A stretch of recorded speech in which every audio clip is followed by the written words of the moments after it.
Assalamualaikum warahmatullahi wabarakatuh. Halo semua. Kali ini kami dari kelompok 3 akan membawakan materi yang akan dijelaskan kepada teman-teman semua, yaitu tentang sistematika penulisan artikel, yakni kajian teori. Kami mengucapkan banyak terima kasih kepada Profesor Dr. Hajah Hasnah Faizah ARM Home yang sudah membimbing dan memberikan ilmu yang sangat bermanfaat bagi kami semua. Dan tak lupa pula saya kenalkan anggota kelompok 3. Ada Afra Madina Sari, Dela Sri Devi, Firkia Atika, Nur Aisyah Ananta, dan Salsabila Rama. Yuk kita mulai pembahasannya. Nah, yang pertama yaitu pengertian kajian teori. Kajian teori adalah salah satu serangkaian dalam proses membuat artikel kajian. Teori ini mengacu pada tahapan penelitian yang melibatkan pada penyusunan, pemahaman, dan analisis literatur ilmiah yang relevan dengan topik penelitian. Nah, tujuannya adalah memberikan dasar konseptual yang kuat bagi penulis. Seorang penulis harus memiliki kesadaran dalam menyusun kajian teoritis dengan baik dan benar. Penyusunan kajian teori dilaksanakan sejak penelitian dilakukan, tepatnya saat penulis dapat mengidentifikasi topik permasalahan penelitiannya, menurut Surahman et al. Tahun 2020. Setelah itu, peneliti akan datang ke perpustakaan maupun berusaha mendapatkan secara online dalam perpustakaan digital untuk mendapatkan sumber-sumber yang dibutuhkan. Adanya akses internet memudahkan penulis untuk mencari dan menemukan sumber rujukan pada topik artikelnya. Adapun beberapa faktor yang dapat menyebabkan penulis mengalami kesulitan dalam menulis kajian teori. Yang pertama, kurangnya pemahaman terhadap teori. Kedua, keterbatasan referensi. Ketiga, kurangnya literasi penelitian. Sebagai penulis, supaya tidak terjadi faktor-faktor tersebut, penulis harus melakukan cara yang pertama, memahami topik penelitian. Mulailah dengan memahami topik penelitian secara menyeluruh. Kedua, pilih teori yang relevan dan tentukan teori-teori sesuai pada topik dibahas. Ketiga, memperdalam pemahaman terhadap teori. Pelajari teori-teori yang dipilih dengan seksama. Keempat, kumpulkan referensi yang banyak. Kelima, bangun literasi penelitian. Sebagai penulis, kita harus lebih banyak membaca artikel ilmiah, buku, dan literatur supaya dapat menyajikan informasi yang baik.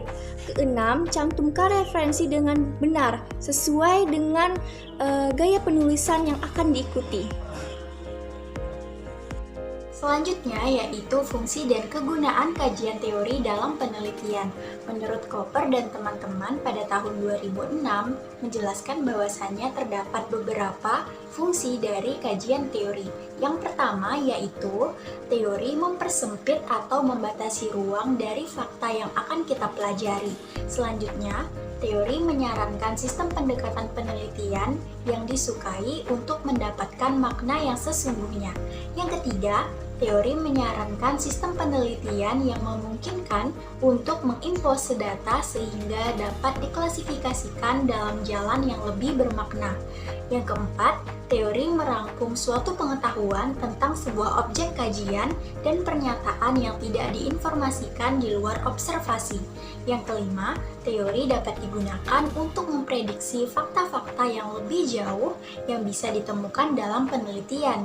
Nah, teman-teman, kajian teori ini digunakan untuk memperjelas dan mempertajam ruang lingkup atau konstruk variabel yang akan diteliti, sehingga para peneliti dan pembaca hasil penelitian dapat dengan mudah mengidentifikasi masalah yang ada dalam objek penelitian.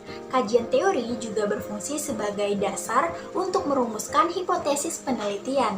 Nah, dengan demikian, peneliti dapat menyusun dugaan sementara yang didasarkan pada masalah yang ditemukan dengan membandingkan pada teori-teori yang ada. Selain itu, kajian teori juga berfungsi sebagai referensi untuk menyusun instrumen penelitian.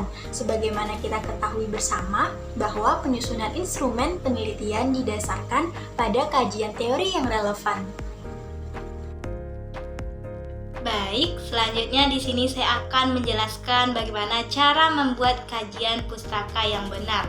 Yang pertama yaitu mengidentifikasi kata kunci topik penelitian untuk mencari materi, referensi, dan bahan pustaka yang terkait. 2. Membaca abstrak laporan-laporan hasil penelitian yang relevan, yang mana bisa didapatkan dari sumber perpustakaan, jurnal, atau buku.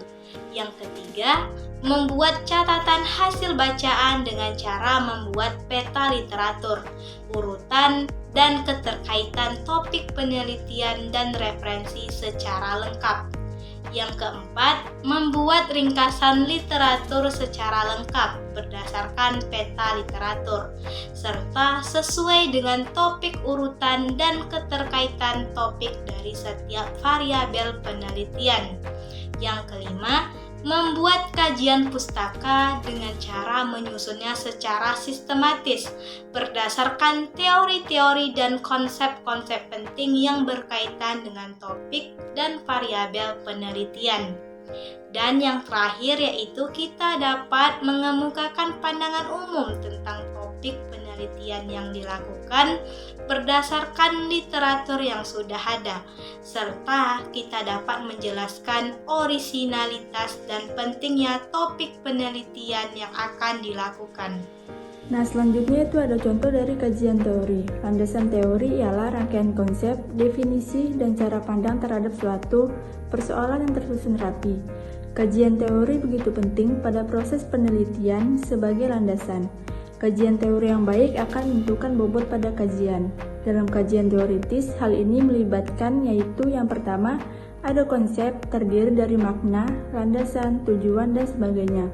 Yang kedua, teori-teori penting yang dapat membantu peneliti menjawab prioritas penelitian, diuraikan dalam bentuk pertanyaan penelitian. Dan yang ketiga, mendukung teoritis yang konsisten dengan teori arus utama. Dan yang keempat, peneliti memberikan makna terhadap teori-teori yang dikemukakannya antara lain, yaitu dengan membuat penjelasan atau kesimpulan yang disesuaikan dengan pemahaman penelitian tersebut.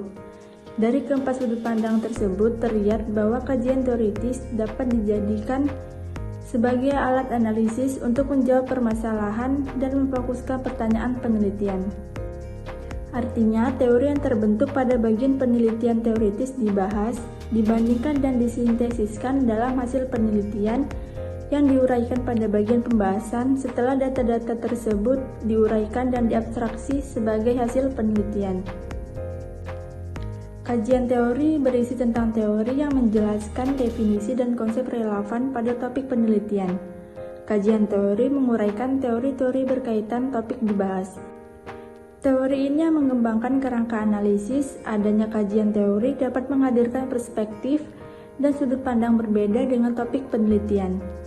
Hal ini dapat membantu penulis dalam mengembangkan kerangka analisisnya dan menjadi data penelitian. Selain itu, kajian teori dapat menguraikan hasil penelitian terdahulu sesuai yang dikaji. Berikut adalah contoh kajian teori yang benar.